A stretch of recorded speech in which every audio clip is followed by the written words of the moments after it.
Some of the most important or even intriguing things Byrum Brown said at Media Days had nothing to do with his own game. In the world full of podcasts, he's the undisputed heavyweight champion of hot takes, an Auburn sports homer, master of the boog, and message board legend. Get your buttons buttoned and your hats flattened because the Top Button Podcast is about to kick off. And you don't want to miss your courtside seat. Now, here's your host, Charlie 5. Yes, sir. We're back. It's another episode of the Top Button Podcast. I'm your host, Kyle Rush, a.k.a. Charlie 5, coming to you live from the mobile C5 studios here in 38 for just a couple more days. The last hurrah before school starts. We're going to talk Byrum Brown today. He had a lot of stuff to say, and very little was about his own game, which was cool. Like a lot of the questions, he gave all the credit elsewhere. So much to talk about. I want to jump right in. One of the things that he said right off the bat, he was asked about his confidence.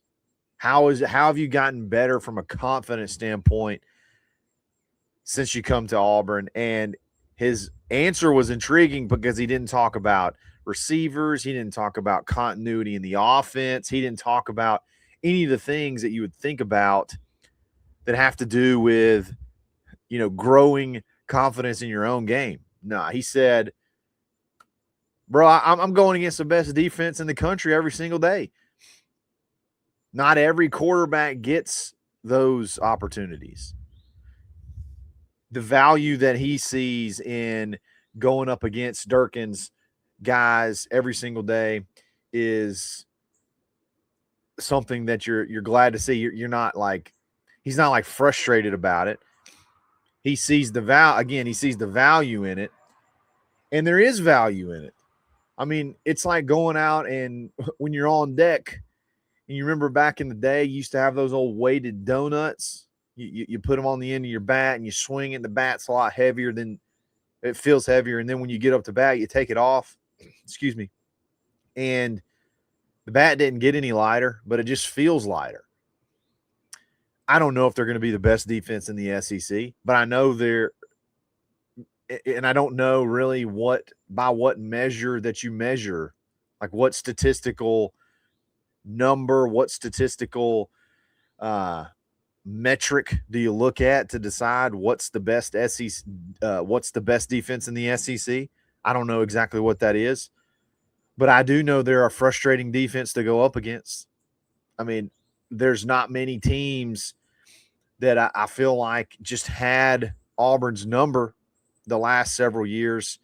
They've made it tough on opposing quarterbacks, and I can imagine Byrum Brown hasn't seen anything like that, at least from a day in, day out standpoint, as far as practice goes. I mean, he's been going up against South Florida's defense. I'm sure, gosh, those practices probably felt like flag football, like probably just shredding them. Now you're going up against, one of the more talented defensive lines in the country, coached by one of the more talented defensive line coaches in the country. The linebackers that are probably going to be the strength of the team, like all of that has to be tough, but then when you have success against them, any success, even amongst a lot of failures, which we heard a lot about in spring, any success has to make you feel that much more confident because, man, there's just not going to be a ton of defenses like this, or when I go out there, I know what to expect when we're up against a tough defense. So that's invaluable. I think it's really cool that there's a lot of things you could go to there. Like, I mean, again, hey, I got my center that I've had forever. That keeps me pretty confident. I got my offensive coordinator that I just went 3,000, 1,000 with. I know all the plays. We got everything installed, which we'll get to in just a minute. Like, could have been that. Could have been my head coach who I just won 9 games with last year. Nah, it's the defense, man. Dude just likes to work. He likes to get in there and grind, and I dig that. He was asked about Coach Golesh. Nate King asked him what makes Alex Golesh someone that can be successful as a head coach long term. And, Most guys might go to scheme, recruiting. He's a developer. Like, they may go into sort of like the finer details as far as football talk goes. Byrum didn't talk about X's and O's. He went straight to one thing, and it was almost the theme of the show yesterday, and it's leadership. It's the same person every single day, and he demands the best from everybody, not just Byrum, but every single person that walks through the door, and that could be the players, that could be the coaches, and it also could be support staff. He genuinely cares about his players and never asks one to do something he wouldn't do himself either. He said, that's a man I want to follow. In the day of football, man, it's so transactional. Everything is just, what can you do for me now? And a lot of times those questions are financially. How much? What's the number, coach? All right, I'll tell you what, coach, here's my number. What can we do? All right, I'm going to go to the next coach, and I'm going to give him my number, and we're going to work until we kind of get where we got to be. That's the nature of the game today, unfortunately. So to believe in somebody, and heck, maybe take a little bit less money to follow somebody because of an attribute that is abnormal today to want to follow, I think is big. It says a lot about Golesh. It says a lot about Byrum Brown too, man. It's about what he values. Not that he's not being paid handsomely. Like, he's making really good money. But he wants to be led. I think ultimately, I know money has taken over, but ultimately kids, these guys want to be led. They do. They're just a lot of times leading themselves or following the wrong people. How about that? The leadership aspect is something Auburn has sorely missed. That figure, man, that figure that just walks in the door. Everybody's probably got this person in their family too. You got that person in your family that when they walk in, you change the way you talk. You maybe change the channel on the TV. You know, you may change your conversation. You sit up a little bit straighter. It kind of feels like Golesh has a lot of those qualities. And just to backtrack a second, you do all those things not because you fear them or it's because of it's all about respect. It's all about, I just appreciate that person so much, and I know what they value, that I'm going to make sure that I kind of alter some things about myself so that I can show them I appreciate them. Auburn's been missing that, man. Hopefully Golesh can be hopefully he can be that guy. We're going to talk about, we got so much more to talk about. We're going to get to it here in just a second. But before we jump into the next one, we're going to give a quick shout out to buyauburn.com. Be who you say you are and do business with Auburn people everywhere. If you're an Auburn business owner, it's less than $1 a day. And you cannot beat that value. We're screaming it every single day from the top of our lungs. You get the Business Spotlight podcast as well if you want. And then if you're a listener and you're an Auburn fan and you got to buy something or you're looking for a service, man, start at buyauburn.com. We're adding new businesses every single day. It may not be there now. It could be there in the future. So start your process at buyauburn.com and then kind of go from there. If you need kind of along those lines, if you need a good real estate agent in the Auburn, Opelika area, hit me up, Kyle Rush at kw.com with Legacy Property Groups. Keller Williams here in the Auburn, Opelika area. If it's buying, building, selling, or investing, I get a lot of calls about game day rentals, short-term rentals, long-term rentals, those kind of things. I can help you out. Hit me up.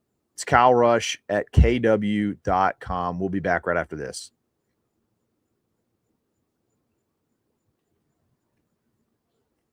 Let's keep it pushing down some of the things that Byrum Brown said. This is a lot along the lines of what we just spoke about, but he's asked why he left a successful situation at South Florida. I mean, it's a gamble for these dudes, man. Think about it. He could go out and put up another monster year at South Florida. I know he's going to – it's a gamble a little bit because he'd have to gamble on the new coaching staff that came in.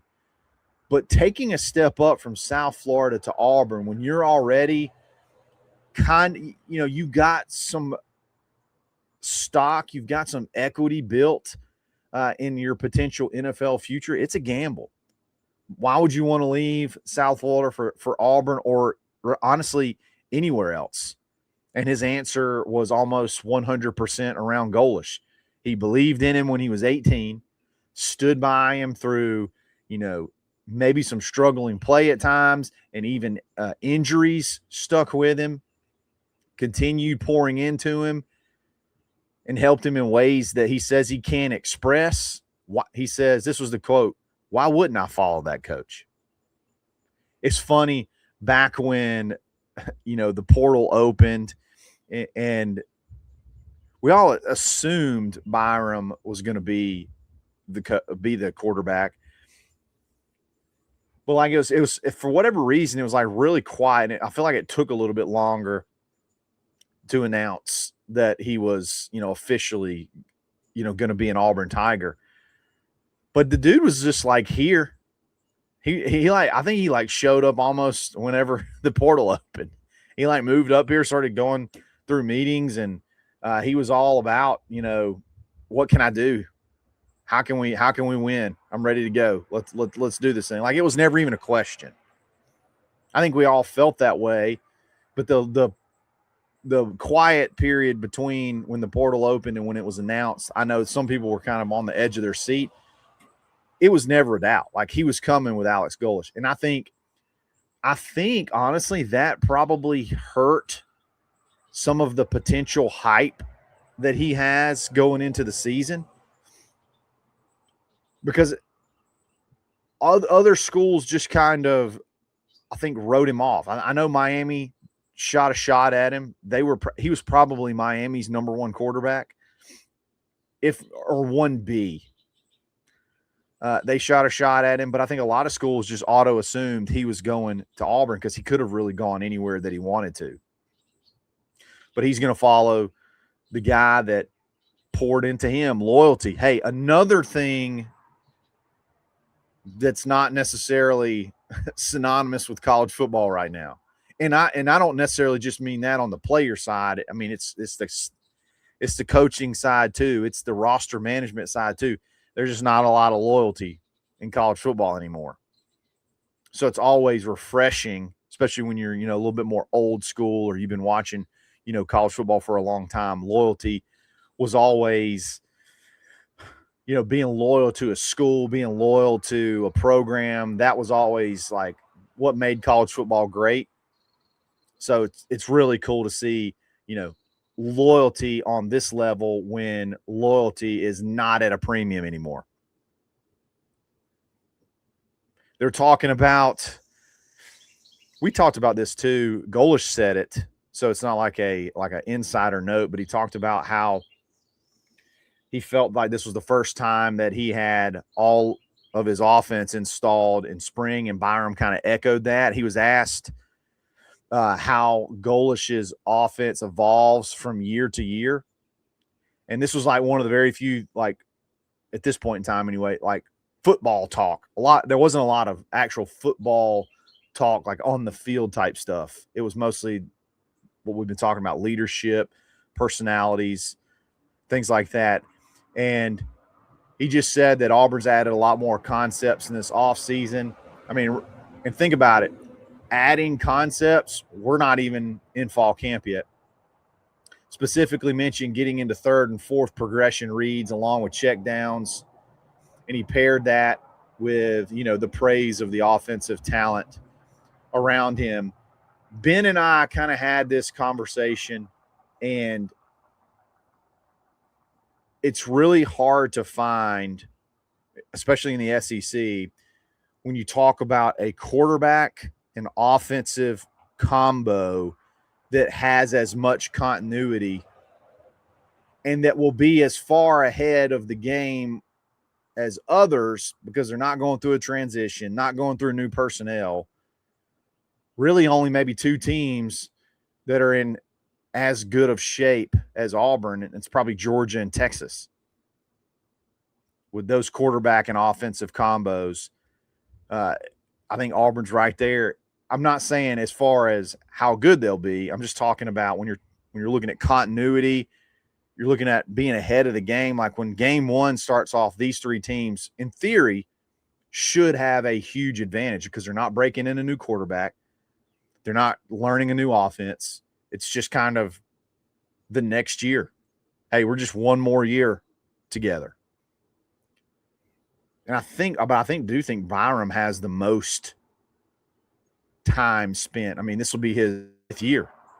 This will be his fifth year with this group. So may even have to give the edge to Auburn there on those three fronts. This is an echo of what we talked about yesterday. And I guess it's good to know that it's not just coach speak. It's not just something that coach says. It's something that the players are buying into. He was asked again, people are trying so hard, and I get it, to bait these guys into a win total. Bait them into a number. Is it 8 wins? Is it 9 wins? How do you define success? And he just echoed, just like we believed it would, it's not about the results. I've seen people try to twist that, and that could potentially be a Jackarse of the Week award. It's not necessarily about results. It's about the process. It's about the standard every single day and every single thing we do. It's not just a catchphrase that we put on a T-shirt. It's a philosophy. I dig that. Last thing, and we'll get out of here. I'm sorry, I got 2 more things. A Tampa reporter asked him about his emotions of leaving South Florida after having so much success there. And obviously he expressed gratitude, but pivoted real quickly to Auburn. Said he can't wait to get on the field and show everyone that Auburn football is back. That wasn't something like he read off a teleprompter. It wasn't even really something that he was led into saying.